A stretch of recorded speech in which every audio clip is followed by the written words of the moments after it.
Hi everyone, my name is Jack Jennings. I just wanted to share with you a video response that I gave to one of my patrons on Patreon. He was asking me, how would you tune a 10-string guitar for playing Indian classical music?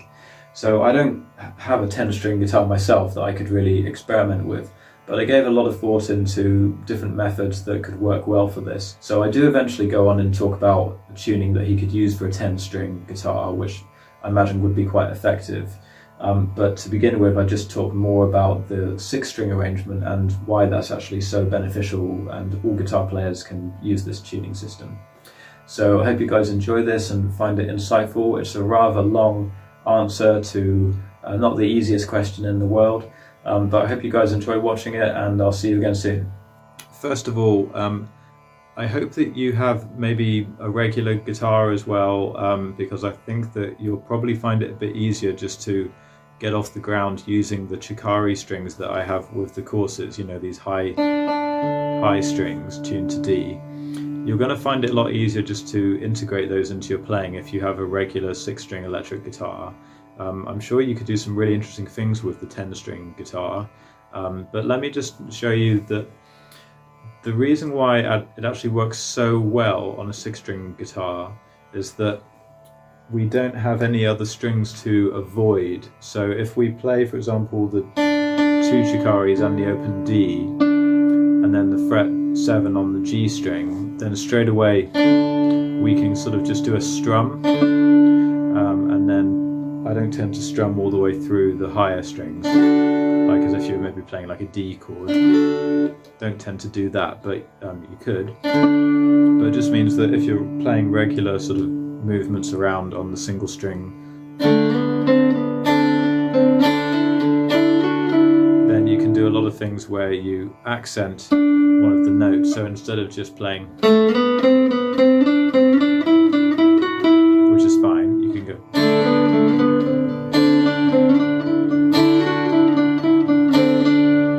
So you can accent on those downstrokes, the chikari strings, and because they're so close, it makes it much easier to switch between them. So if you're doing things like,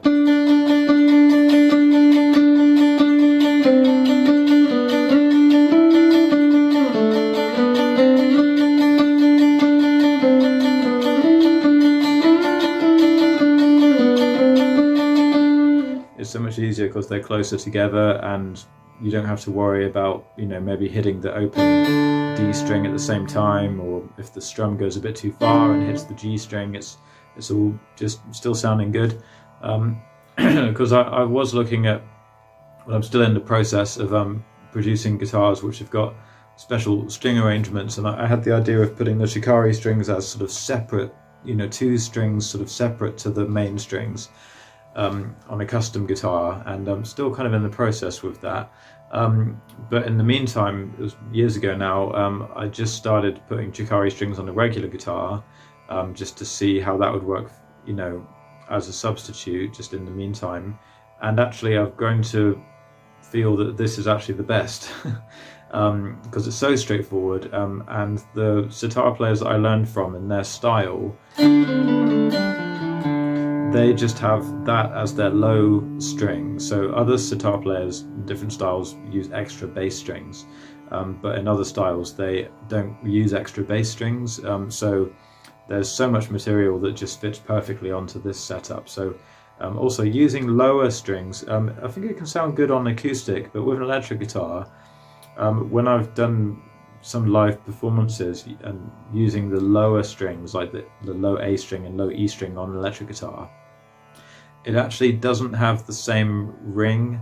When you're playing really clean and you're playing with the tabla and with the drone, and you're in that kind of soundscape of Indian classical music, the lower strings, they actually don't project through as well as the higher strings. They can sound good in different styles, but there needs to be a bit more resonance, a bit more ring, to really fit in with that style.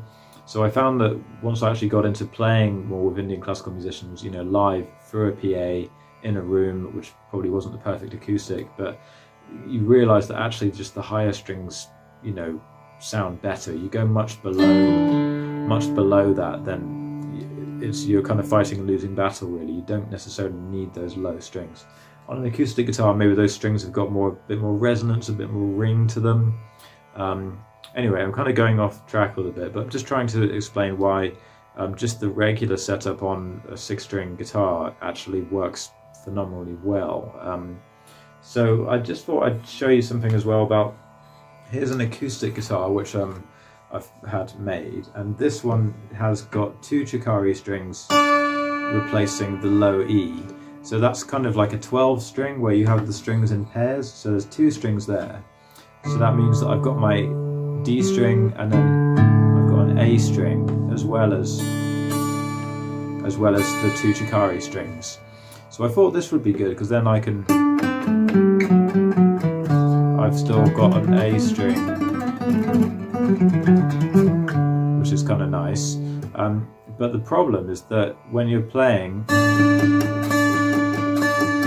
it becomes really hard to pluck the chikari and sort of like jump over the A string to then play the D or G, so you're constantly kind of avoiding that string, and it means that you have to play more timidly and you can't really get the right accent on those strings because you're kind of always being careful about the A string. But the problem is that if I play that A string, even against the D, that A starts to sound like it's the tonic. So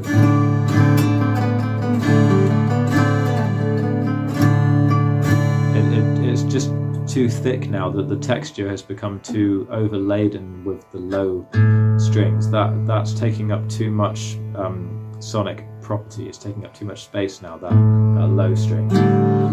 So what I thought about doing was maybe putting another clip on that string so I could have it at fret 5. So now it's basically playing the same role as my D string.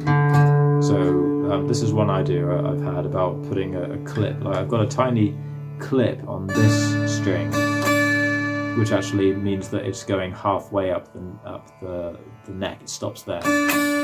So I thought about doing that, but the thing about doing it on a low string is that the clip would have to be bigger, and it might be too big.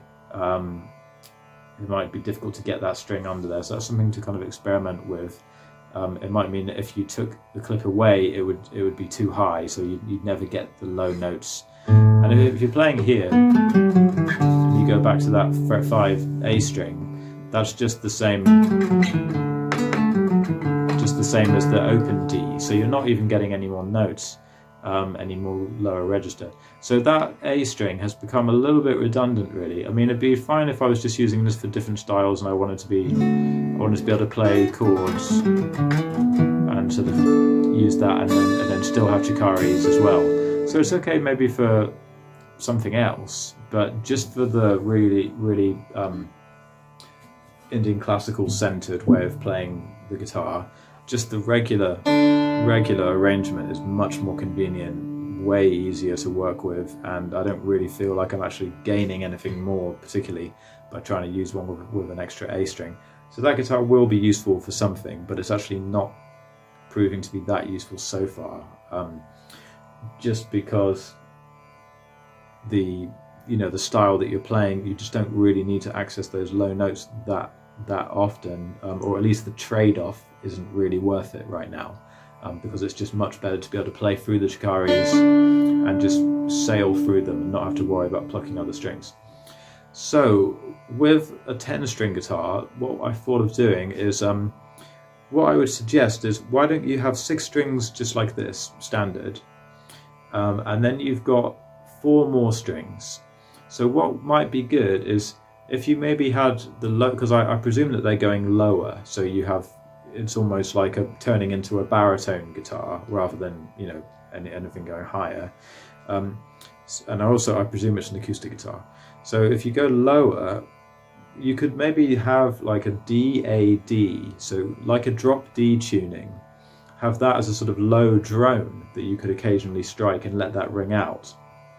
But what you could try doing is just having those 3 strings and then actually having a gap, so you've got a bit more access to the chikari strings without worrying about hitting your very low bass strings when you want to go for chikari, because what you're going to find is if you're going for your chikari strings, you're going to want a clean strike at those. You're not going to want to worry about hitting bass strings.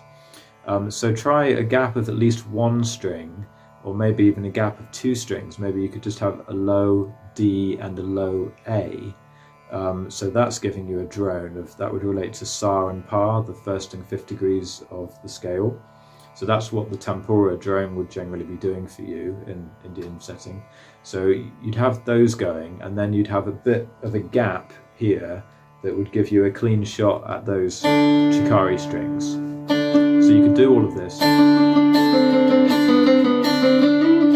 then you could play a low sort of drone. You wouldn't want to play it that often because you just want to let that ring out and then just focus on, you know, this part of the instrument, focus on this register, but you've got that low drone just to occasionally pluck.